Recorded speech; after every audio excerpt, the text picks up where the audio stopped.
ಬೆಲ್ಲದ ನೀರನ್ನು ಹಾಕ್ತಾಯಿದ್ದೀನಿ ಇವಾಗ. ಬೆಲ್ಲದ ನೀರು ಹಾಕಿ ಸ್ಟವ್ ಮೇಲೆ ಇಡ್ತೀನಿ. ಚೆನ್ನಾಗಿ ಅದು ಕರಗಿಬಿಟ್ಟು ನೀರು ಆದಮೇಲೆ ಕರಗಿದ್ದಾದಮೇಲೆ ನೀರನ್ನ ಸೋದಿಸ್ಕೊಂಡು ಉಳಿದಿರ್ತಕ್ಕಂಥ ಚಪಾತಿಯಿಂದ ಚಕೋಲಿ ಥರ ಮಾಡ್ತೀವಿ. ಅದು ಹೆಂಗೆ ಬರುತ್ತೆ ಅಂತ ನೋಡಿ. ತುಂಬಾ ಚೆನ್ನಾಗಿರುತ್ತೆ. ಟೇಸ್ಟ್ ಮಾತ್ರ ಮಾಮೂಲಿ ಚಪಾತಿ ಮಾಡಿ ಚಕೋಲಿ ಮಾಡಿ ಒಂದು ಟೇಸ್ಟ್ ಬೇರೆ ಡಿಫ್ರೆಂಟಾಗಿರುತ್ತೆ. ಆಮೇಲೆ ಚಪಾತಿನ ಯೂಸ್ ಮಾಡಿಕೊಂಡು ಚಕೋಲಿ ಮಾಡೋದ್ರಿಂದ ತುಂಬಾ ಚೆನ್ನಾಗಿ ಬರ್ತೈತಿ. ನೋಡೋಣ ಹೇಗೆ ಎಷ್ಟು ಟೇಸ್ಟಾಗಿರ್ತದೆ ಅಂತ. 1 2 3 4 ಚಪಾತಿ ಇದೆ. ಚೆನ್ನಾಗಿ ಮುರ್ಕೋತೀನಿ ನೋಡಿ. ಇವಾಗ ಚಿಕ್ಕದಾಗಿ ಪೀಸ್ ಮಾಡ್ಕೊಂಡಿದ್ದೀನಿ ಚಪಾತಿದು. ಅದು ಬೆಲ್ಲದ ನೀರು ಆದ ತಕ್ಷಣ ಸೋದಿಸ್ಕೊಂಡ್ಬಿಟ್ಟು ನೀರನ್ನು ಹೊಯ್ದಾಡೋ ತನಕ ಕಾಯಿಸಿ ಅದಕ್ಕೆ ಇದು ಚಪಾತಿ ಏನು ಮುರಿದಿಟ್ಕೊಂಡಿರ್ತಕ್ಕಂಥ ಪೀಸ್ನ ಮಿಕ್ಸ್ ಮಾಡಿ ಅದಕ್ಕೆ ಸ್ವಲ್ಪ ಏಲಕ್ಕಿ ಪೌಡ್ರು ಹಾಕಿ ಚೆನ್ನಾಗಿ ಕುದಿಸಿದ್ರೆ ಚಕೋಲಿ, ಬಿಸಿ ಬಿಸಿ ಚಕೋಲಿ. ಯಾರು ಜಾಸ್ತಿ ಸ್ವೀಟ್ನ ಇಷ್ಟಪಡ್ತೀರೋ ಈ ಥರ ಮಾಡಿ, ತುಂಬಾ ಚೆನ್ನಾಗಿರುತ್ತೆ.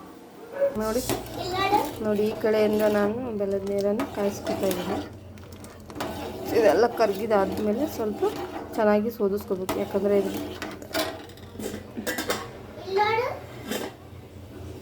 ಕಲ್ಲು ಏನಾದರೂ ಬೆಲ್ಲ ಮಾಡುವಾಗ ಅದ್ರದ್ದು ಕಸ ಎಲ್ಲ ಕೆಲವೊಂದು ಸರಿ ಉಳಿದ್ಬಿಟ್ಟಿರುತ್ತೆ. ಅದಕ್ಕೆ ನೀಟಾಗಿ ಸೋದಿಸ್ಕೊಂಡ್ರೆ ತುಂಬ ಚೆನ್ನಾಗಿರುತ್ತೆ.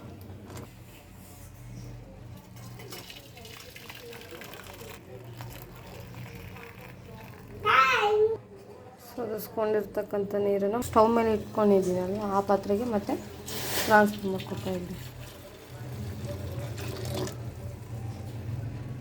ಆಗ ಈ ನೀರು ಸ್ವಲ್ಪ ಚೆನ್ನಾಗಿ ಕುದಿಬೇಕು, 1 ಉಡಿ ಬರಬೇಕು. ಅದಾದಮೇಲೆ ಅದು ಚಪಾತಿ ಕಟ್ ಮಾಡ್ಕೊಂಡಿದ್ಮೇಲೆ ಅದನ್ನು ಇದಕ್ಕೆ ಆ್ಯಡ್ ಮಾಡ್ಕೋಬೇಕು. ನೋಡಿ ಇವಾಗ ಚೆನ್ನಾಗಿ ಕುದೀತಾ ಇದೆ ಅಲ್ವಾ, ಅದಕ್ಕೆ ಇವಾಗ ಚಪಾತಿನ ಆ್ಯಡ್ ಮಾಡ್ಕೊತಾ ಇದ್ದೀನಿ.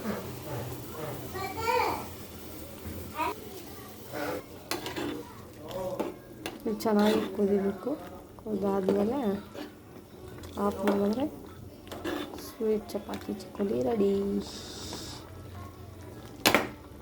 ತುಂಬಾ ಚೆನ್ನಾಗಿರುತ್ತೆ.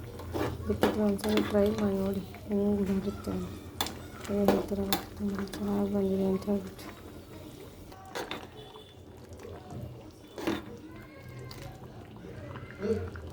ಲಾಸ್ಟಲ್ಲಿ ಸ್ವಲ್ಪ ತುಪ್ಪ ಹಾಕ್ತಾಯಿದ್ದೀನಿ.